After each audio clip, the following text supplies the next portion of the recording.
Marta Hernández siempre había creído en el valor de la familia.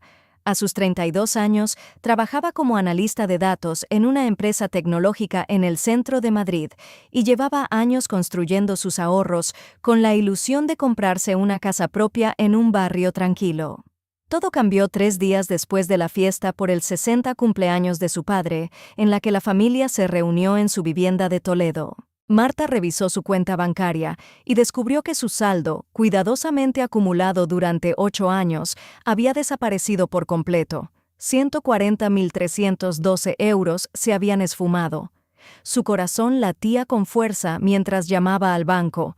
La confirmación que recibió fue un golpe. La transferencia había sido autorizada por su padre, Javier Hernández, cotitular de la cuenta. Cuando lo confrontó, él se limitó a sonreír con calma. «Lo necesitábamos más que tú, Marta. Tú tienes un trabajo estable, puedes recuperarlo». Marta sintió que algo en su interior se rompía y al mismo tiempo despertaba.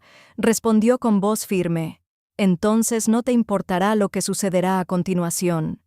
Para entender la magnitud de la traición, Marta volvió al inicio de su historia. Creció en un hogar de clase media en Madrid. Su padre, Javier, había trabajado 32 años como gerente de una sucursal bancaria antes de jubilarse, y su madre, Laura, se dedicaba al hogar, convencida de que su labor principal era mantener a la familia unida, sin importar el costo. Desde niña, Marta escuchaba una y otra vez el mismo mensaje: la familia siempre primero. Su hermano menor, David, recibía todo el apoyo y las oportunidades, mientras ella, la responsable, la que siempre obtenía becas y trabajaba a tiempo parcial desde los 16 años, debía aprender a priorizar a otros sobre sí misma. A los 17 años, su padre añadió su nombre a la cuenta de ahorros de Marta con la excusa de que, en caso de emergencia, podría ayudarla a manejar su dinero. Nunca cuestionó esa decisión. Lo que Marta no sabía era que aquella acción, aparentemente inocua, sería la base para una serie de manipulaciones y abusos financieros que la marcarían para siempre. Cada conversación sobre la importancia de la familia, cada elogio por ser la hija responsable, cada mensaje sutil de que sus necesidades eran secundarias, formaban un patrón cuidadosamente tejido durante años. A lo largo de su vida adulta, Marta había ayudado a sus padres y a su hermano en múltiples ocasiones. Cubrió reparaciones urgentes, pagó matrículas universitarias de David cuando las becas fallaban y colaboró con inversiones fallidas que él emprendía. En total, durante 10 años, había aportado más de 87.000 euros sin recibir un solo agradecimiento genuino. Todo mientras mantenía viva su esperanza: comprar su propio hogar, un lugar modesto pero suyo, con espacio para un pequeño jardín y una sala acogedora para recibir amigos. La fiesta de cumpleaños de su padre fue un espectáculo de apariencias: invitados elegantemente vestidos, discursos de gratitud y la presentación de David como un prometedor inversionista en bienes raíces, aunque sus últimas inversiones habían fracasado y Marta había financiado gran parte de ellas. Mientras todos celebraban, Marta observaba desde un rincón, consciente de la manipulación y del desequilibrio familiar. La única que le mostró preocupación fue su tía Elena, quien le advirtió con discreción que tuviera cuidado. Marta, aún confiada, se rió, sin saber que aquella advertencia sería profética. 3 días después, la traición se consumó. Su cuenta estaba vacía. El análisis forense del correo electrónico y la confirmación del banco revelarían que su padre había falsificado su firma digital para transferir los fondos sin su consentimiento. La sensación de haber sido explotada y violada en su confianza era abrumadora, pero también despertó en Marta una determinación firme: proteger su vida, sus ahorros y su integridad sin importar las consecuencias familiares. La historia apenas comenzaba, y Marta sabía que el camino hacia la justicia y la recuperación sería largo y lleno de tensión. Marta pasó la noche siguiente en vela, revisando cada transacción, cada préstamo, cada envío de dinero que había realizado durante los últimos 10 años. La sensación de traición se mezclaba con un frío cálculo. Necesitaba pruebas irrefutables para enfrentar la situación legalmente. A la mañana siguiente, contactó a Carla Díaz, especialista en informática forense con la que había trabajado durante 2 años en DataSphere. Le envió el correo electrónico con la firma digital falsa y le explicó la situación. Carla tardó menos de 1 hora en analizar la información. La firma había sido generada desde una dirección IP en la vivienda familiar de Toledo, a las 3:47 de la madrugada. Marta estaba en su apartamento en Madrid, dormida, y jamás había autorizado nada. La evidencia era clara. Su propio padre había cometido un fraude usando su identidad. Con el informe en mano, Marta decidió actuar rápido. Sabía que el banco tenía un plazo limitado para disputar transacciones sospechosas, y cualquier demora podría hacer que la devolución de los fondos fuera mucho más complicada. Llamó a su abogado de confianza, Marcos Vidal, experto en fraudes financieros. Tras escuchar los detalles, él le explicó las implicaciones legales: falsificación de firma, fraude bancario e identidad robada. Marta sintió que un peso terrible se aliviaba y al mismo tiempo se intensificaba. No era solo la pérdida de dinero, era la violación de toda su vida laboral y personal. Marcos le recordó que la rapidez era clave. Debía presentar la denuncia formal antes de que pasaran las 72 horas. Decidida, Marta preparó toda la documentación: el informe de Carla, su propio registro de los más de 87.000 euros que había aportado a la familia, extractos bancarios y el correo electrónico con la firma falsificada. Al día siguiente, se presentó en la Unidad de Delitos Económicos de la Policía de Madrid. La detective encargada, Lucía Martínez, revisó cuidadosamente cada documento, haciendo preguntas precisas sobre fechas, montos y contextos. Cuando terminó, levantó la vista y le dijo: «Señora Hernández, esto cumple los requisitos para una investigación formal por falsificación y fraude. Iniciaremos el proceso con el banco y podremos abrir cargos contra quien resulte responsable». A partir de ese momento, Marta entró en un torbellino de llamadas, mensajes y reuniones. Su madre, Laura, comenzó a insistir una y otra vez en que no debía involucrar a su padre en la justicia. «No puedes hacerle esto a tu propia familia, Marta. Todo lo hicimos por el bien de David. Estamos desesperados». Cada intento de manipulación le recordaba las décadas de mensajes encubiertos que le enseñaron a priorizar a otros sobre sí misma. Marta se mantuvo firme. Por primera vez, priorizó su seguridad, sus derechos y su futuro. Mientras tanto, la vida de su hermano David continuaba ajena a la tormenta que se avecinaba. Su nuevo apartamento en Toledo, adquirido con el dinero de Marta, se había convertido en un símbolo de éxito ante la familia y los amigos. Marta revisó la publicación en redes sociales donde él celebraba con 45 invitados y sintió una mezcla de incredulidad e indignación. Su dinero, su esfuerzo, su sueño, todo convertido en un espectáculo para mantener la ilusión de una familia feliz y próspera. Esa noche, Marta entendió que su decisión debía ser estratégica. No solo se trataba de recuperar el dinero, sino de hacer justicia de manera que nadie pudiera manipular la narrativa. Durante los siguientes días, Marta se centró en recopilar pruebas adicionales y en coordinar con la policía y el banco. Cada llamada de su madre, cada mensaje de su hermano, cada intento de persuasión se encontraba con su decisión inquebrantable: actuar con calma, lógica y determinación. Mientras revisaba la lista de pruebas y confirmaba los plazos legales, Marta comprendió que estaba iniciando un proceso que no solo recuperaría sus ahorros, sino que también pondría límites claros a la manipulación familiar que había soportado durante años. La batalla apenas comenzaba, y la determinación de Marta se afianzaba como nunca antes. Los días siguientes se convirtieron en un ejercicio de paciencia y estrategia para Marta. Cada hora contaba. Coordinaba con la detective Lucía Martínez y con Marcos Vidal para asegurarse de que cada documento y prueba estuvieran en orden.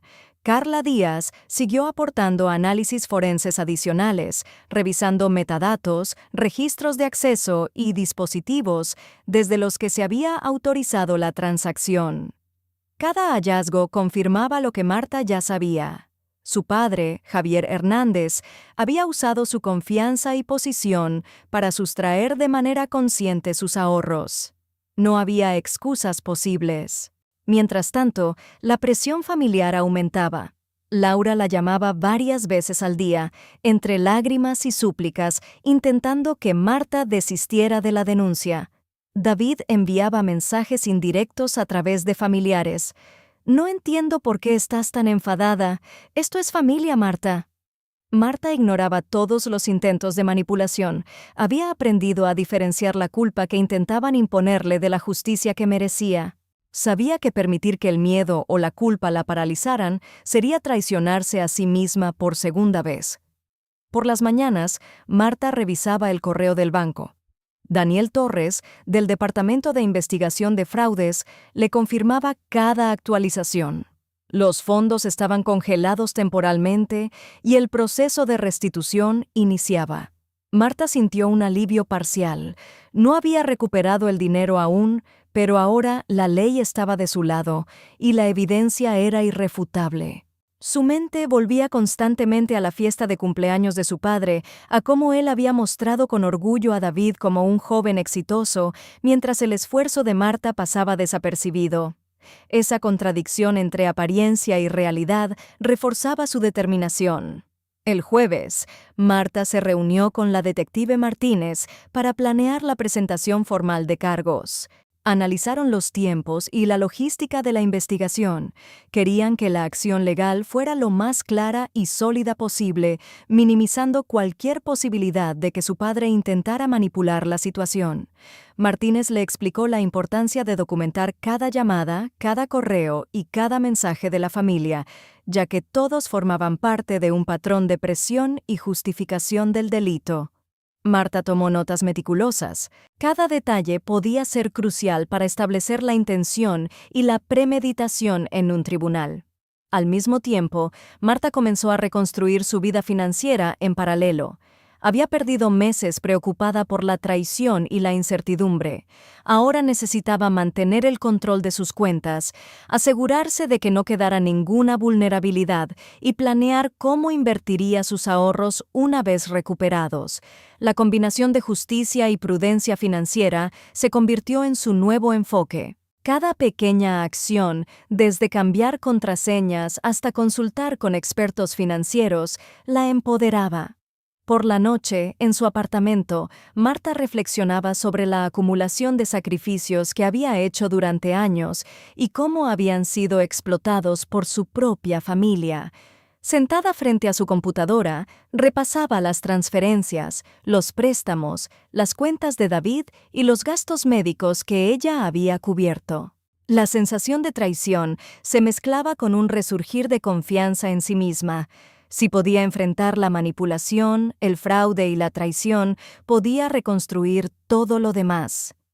Esa noche decidió que la justicia no sería solo recuperar el dinero, sino establecer límites claros y definitivos en su familia. La historia estaba lejos de terminar, pero Marta se sentía más fuerte y enfocada que nunca. El viernes, Marta recibió noticias alentadoras del banco. La investigación preliminar confirmaba que la firma electrónica había sido falsificada y que la transacción se había realizado sin su consentimiento. Daniel Torres le explicó que la congelación de los fondos era temporal, pero que existía la certeza de que se trataba de un fraude y que pronto se podrían iniciar los trámites para la restitución completa. Marta respiró hondo. Por primera vez desde que descubrió la transferencia, sintió que la situación se movía hacia la justicia. Sin embargo, también sabía que la recuperación del dinero era solo una parte de lo que debía enfrentar. Su relación con su familia estaba rota y sería imposible reconstruirla sin límites claros. Mientras tanto, las llamadas de su madre se intensificaban. Laura insistía en que dejara de lado la denuncia y que reconsiderara la manera en que veía a su padre. Javier solo quería ayudar a David, Marta. No puedes destruir a tu propia familia por un error. No es justo. Marta mantenía la calma. Escuchaba sin responder con emoción. Cada palabra era un recordatorio de los años de manipulación y de cómo la culpa había sido una herramienta constante en su vida. Ahora entendía que protegerse a sí misma no era traición, sino supervivencia. El sábado por la mañana, Marta organizó todos los documentos que había recopilado: el informe forense de Carla Díaz, los extractos bancarios, los registros de transferencias y los mensajes de la familia formaban un conjunto sólido de evidencia. Cada archivo mostraba un patrón inequívoco. Su padre había planificado y ejecutado la sustracción de fondos a escondidas. Marta preparó un resumen claro para la detective Martínez, de manera que cuando se presentara la denuncia, todo quedara registrado de manera precisa y completa. Ese mismo día, Marta también comenzó a planear la comunicación con sus allegados que sí la apoyaban. Su tía Elena había sido la única que, desde el inicio, había reconocido el esfuerzo y los sacrificios de Marta. Sabía que contar con su respaldo sería fundamental para mantenerse firme frente a las presiones familiares. Marta decidió compartir con Elena cada paso que daría, asegurándose de que no hubiera dudas ni manipulaciones. La sensación de tener un aliado confiable le daba una fuerza inesperada. Por la tarde, Marta revisó las redes sociales y se encontró con la invitación a la fiesta de inauguración del apartamento de David, comprado con sus ahorros.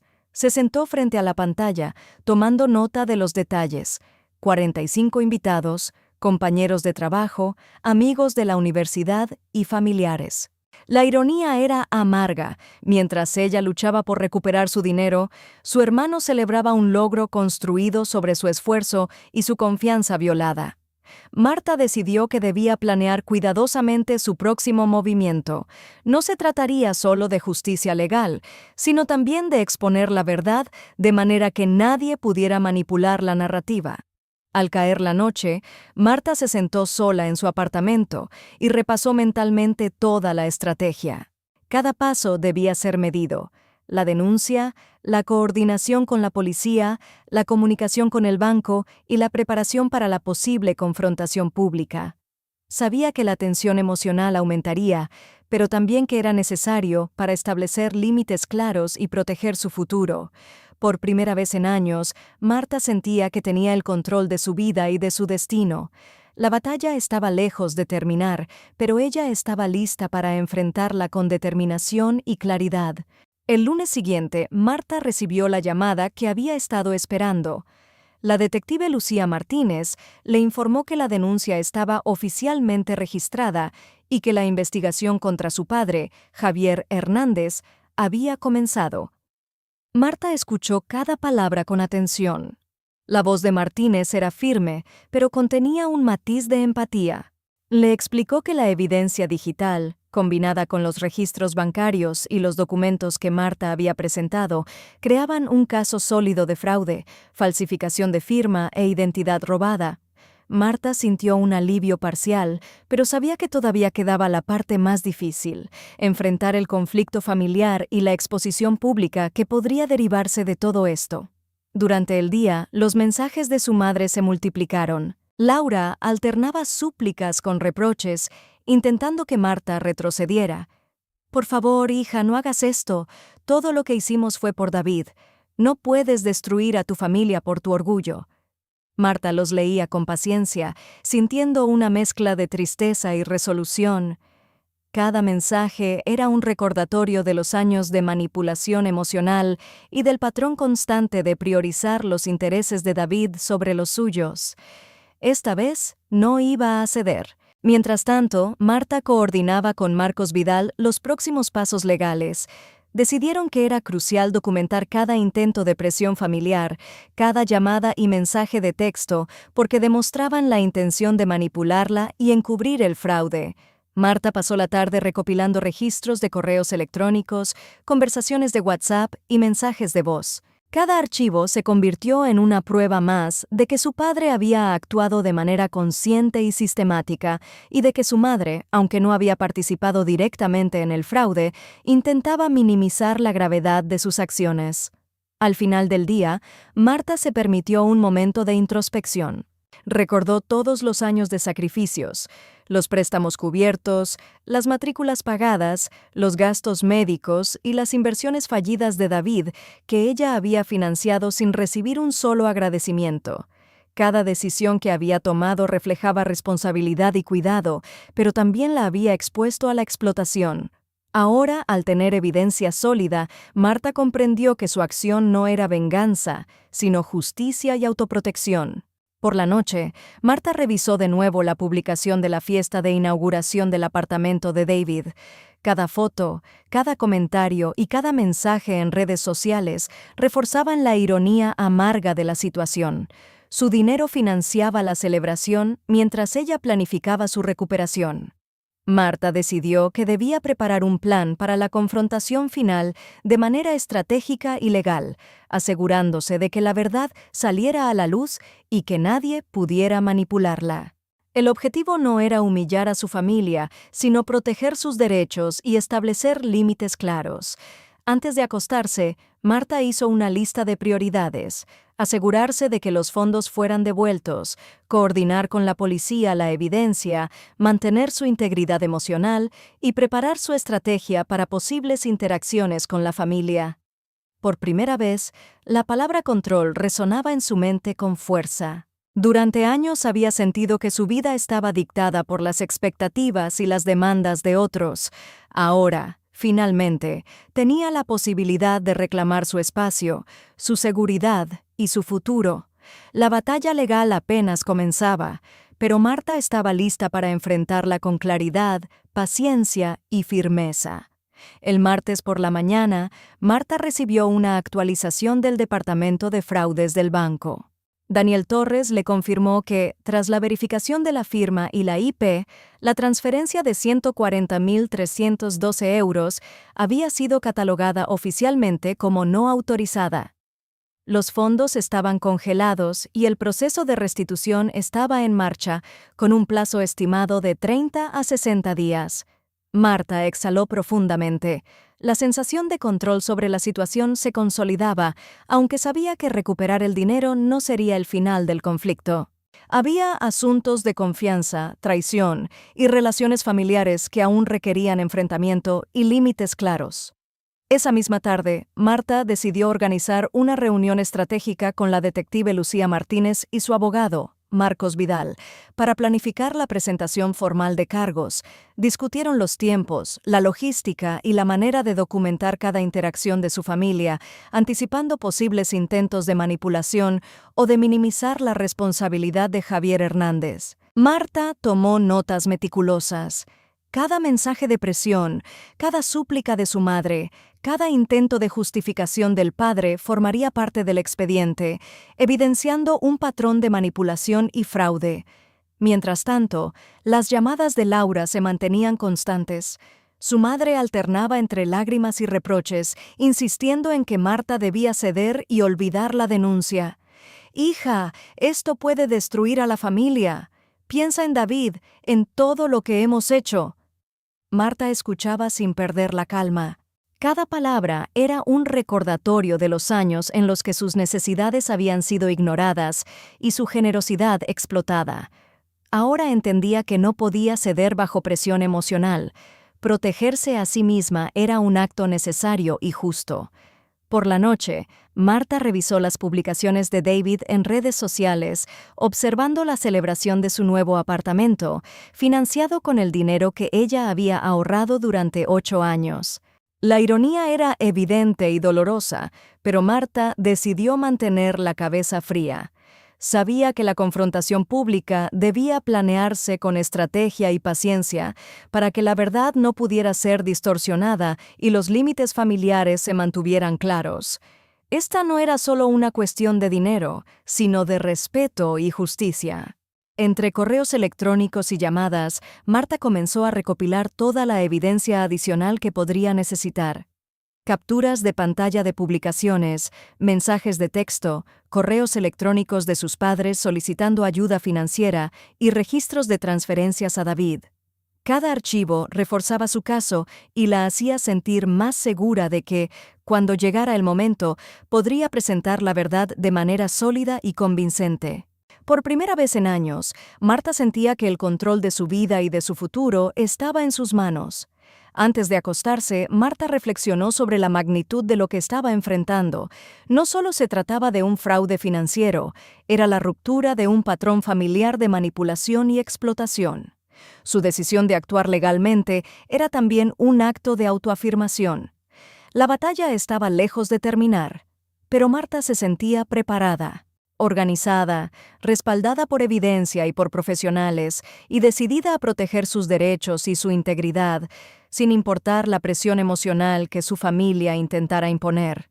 El miércoles por la mañana, Marta recibió la confirmación de que la denuncia estaba plenamente registrada y que la investigación había pasado a la fase formal. La detective Lucía Martínez le explicó que la combinación de evidencia forense, registros bancarios y documentación personal era suficiente para iniciar acciones legales contra su padre por fraude, falsificación de firma e identidad robada. Cada palabra de Martínez reforzaba en Marta la certeza de que estaba haciendo lo correcto. No era un acto de venganza, sino la protección de su integridad y de su futuro financiero. A medida que avanzaba el día, los mensajes de su madre se intensificaban, mezclando súplicas con reproches.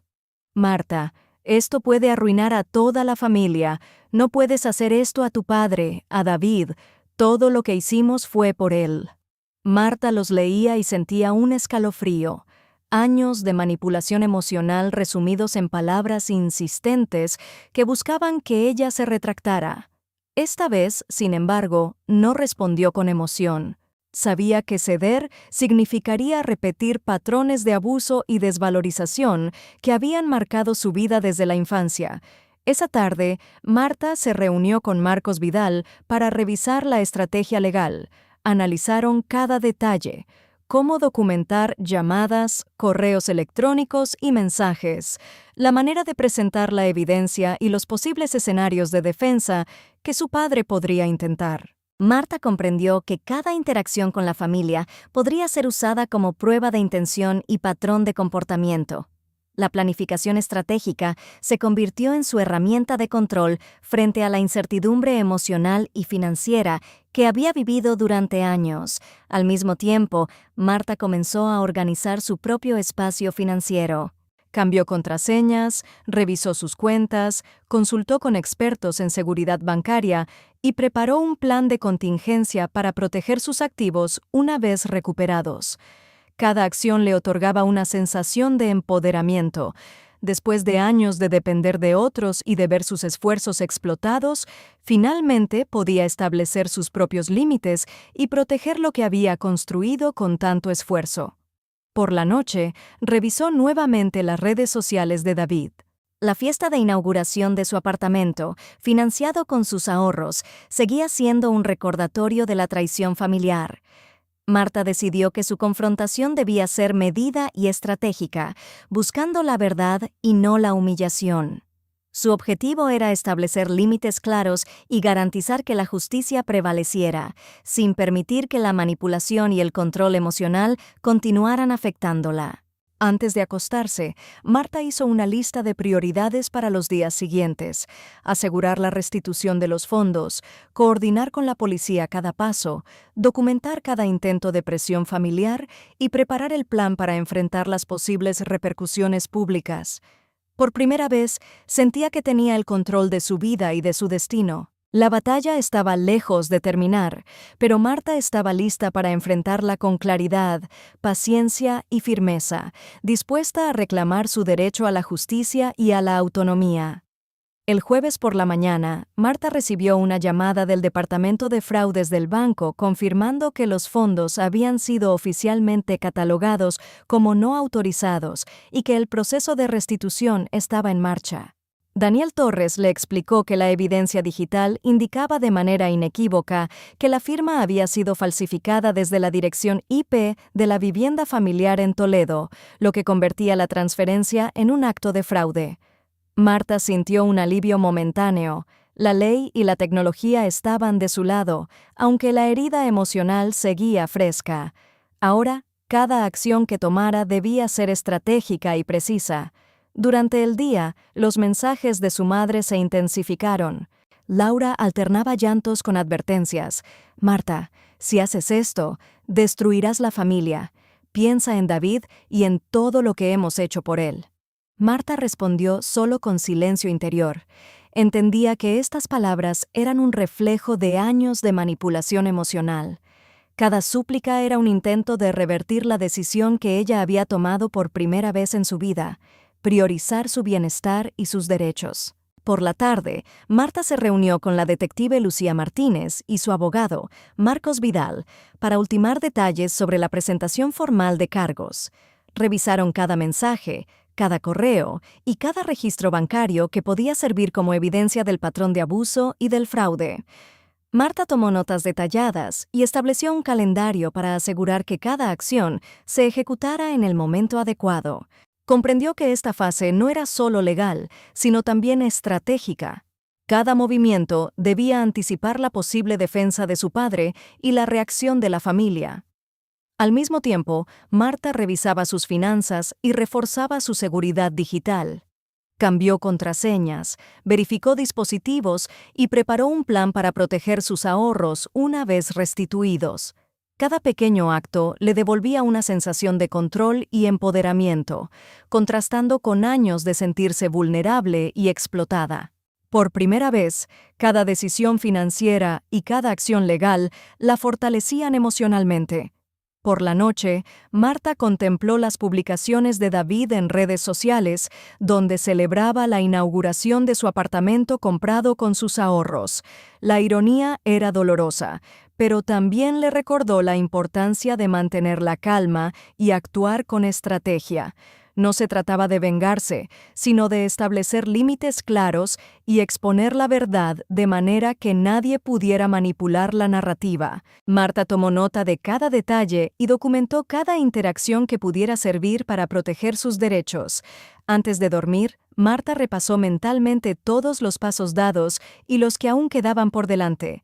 Asegurar la restitución de sus fondos, coordinar con la policía, documentar la conducta de su familia y preparar la confrontación final de manera segura y legal. La sensación de control y claridad sobre su vida y su futuro se consolidaba. Marta sabía que la batalla estaba lejos de terminar, pero por primera vez sentía que tenía las herramientas, la estrategia y la fuerza para enfrentarse a la traición familiar y reclamar su justicia. El viernes por la mañana, Marta recibió la confirmación de que la investigación estaba avanzando rápidamente. La detective Lucía Martínez le informó que la evidencia forense y los registros bancarios eran suficientes para presentar cargos formales contra su padre, Javier Hernández, por fraude, falsificación de firma e identidad robada. Marta sintió una mezcla de alivio y tensión. Finalmente la ley estaba de su lado, pero la confrontación con su familia se acercaba y sabía que sería intensa. Cada decisión debía ser medida y estratégica para garantizar que la verdad prevaleciera y que nadie pudiera manipular la narrativa. Durante ese día, los mensajes de su madre se volvieron más insistentes y emocionales. Laura mezclaba súplicas con reproches, recordándole a Marta la supuesta necesidad de proteger a David y mantener la unidad familiar. Marta escuchaba y leía cada mensaje con atención, pero sin responder con emoción. Sabía que ceder significaría repetir patrones de manipulación que habían marcado su vida desde la infancia. Esta vez, su prioridad era clara: proteger sus derechos y su bienestar. Por la tarde, Marta se dedicó a preparar la documentación final para la policía y el banco. Revisó cada transferencia, cada mensaje y cada correo electrónico que demostrara el patrón de abuso y fraude. La organización y el detalle eran fundamentales. Cualquier omisión podría debilitar su caso. Mientras trabajaba, recordaba los años de sacrificios, los préstamos a su hermano, los gastos médicos y las inversiones fallidas que había cubierto. Todo formaba parte de la evidencia que ahora la respaldaba. Al caer la tarde, Marta revisó nuevamente las redes sociales de David. La celebración de su nuevo apartamento, financiado con su dinero, seguía activa. Observaba a los invitados, los comentarios de felicitación y la puesta en escena de un éxito que no era suyo. La sensación de injusticia era intensa, pero Marta decidió canalizarla en estrategia y calma. La confrontación final debía ser cuidadosa, legal y transparente. No buscaba humillar, sino establecer límites y hacer justicia. Esa noche, Marta preparó un plan detallado para los próximos días: asegurar la restitución de los fondos, coordinar con la policía la evidencia y anticipar cualquier intento de su familia de manipular la situación. También organizó su espacio personal y financiero, reforzando contraseñas y revisando cuentas para protegerse de cualquier intento de represalia. Cada acción le devolvía una sensación de control y fortalecía su determinación. Antes de acostarse, Marta reflexionó sobre todo lo ocurrido: la traición de su padre, la manipulación de su madre y la aparente complicidad de su hermano habían puesto a prueba su paciencia, su resiliencia y su sentido de justicia. Sin embargo, ahora sentía que por primera vez estaba realmente en control de su vida. Sabía que la batalla estaba cerca de su clímax y que la verdad y la justicia estaban de su lado. La determinación que la había acompañado desde el inicio se consolidaba. No solo recuperaría su dinero, sino que también establecería límites claros y protegería su futuro de cualquier manipulación familiar. El sábado por la tarde, Marta decidió que había llegado el momento de que la verdad se conociera frente a todos. La fiesta de inauguración del apartamento de David sería el escenario perfecto para que la justicia se mostrara sin posibilidad de manipulación. Coordinó con la detective Lucía Martínez la llegada de los oficiales y se aseguró de que todo estuviera documentado. Cada detalle contaba: el momento exacto, los testigos presentes y la evidencia irrefutable que demostraba la falsificación y el uso indebido de sus ahorros. A las 7 de la tarde, mientras los invitados conversaban y celebraban, los agentes llegaron al apartamento de David con la detective Martínez. La reacción de la familia fue inmediata: sorpresa, incredulidad y tensión. Laura intentó interponerse, llorando y suplicando que se detuviera todo. Javier, su padre, quedó paralizado al escuchar que estaba siendo detenido por fraude bancario, falsificación de firma e identidad robada. La evidencia presentada por Marta era irrefutable: la firma falsificada, la IP que demostraba la autoría desde la vivienda familiar y los registros de préstamos y transferencias que habían financiado el apartamento de David. Los invitados observaron en silencio cómo los oficiales colocaban las esposas a Javier. La incredulidad y la confusión se extendieron rápidamente. David permaneció inmóvil, sosteniendo una copa de champán, mientras comprendía la magnitud de lo sucedido y la fuente de los fondos que habían financiado su celebración. La tía Elena, testigo silenciosa desde el inicio, se acercó a Marta y le ofreció un abrazo de apoyo. La verdad estaba al descubierto, y el daño causado por la manipulación y la traición no podía ser ocultado. Tras la intervención policial, la mayoría de los invitados se retiraron, dejando a Marta y a algunos familiares cercanos en silencio. Marta presentó toda la documentación directamente a los oficiales y a la detective Martínez: los registros bancarios, los correos electrónicos, el informe forense de Carla y las pruebas de los mensajes y transferencias. Cada elemento reforzaba su caso y establecía un patrón claro de explotación y fraude dentro de la familia. Con la detención de Javier, Marta sintió un alivio profundo. No era un momento de celebración, sino de justicia y liberación. Sabía que había tomado la decisión correcta al proteger su futuro y establecer límites claros. La recuperación de los fondos estaba asegurada, y por primera vez desde que inició su vida adulta, Marta podía planificar su futuro sin depender de la manipulación de otros. 6 meses después, Marta firmó los documentos de su nuevo hogar en Littleton. Un acogedor inmueble con jardín, cocina renovada y suficiente espacio para sus proyectos personales.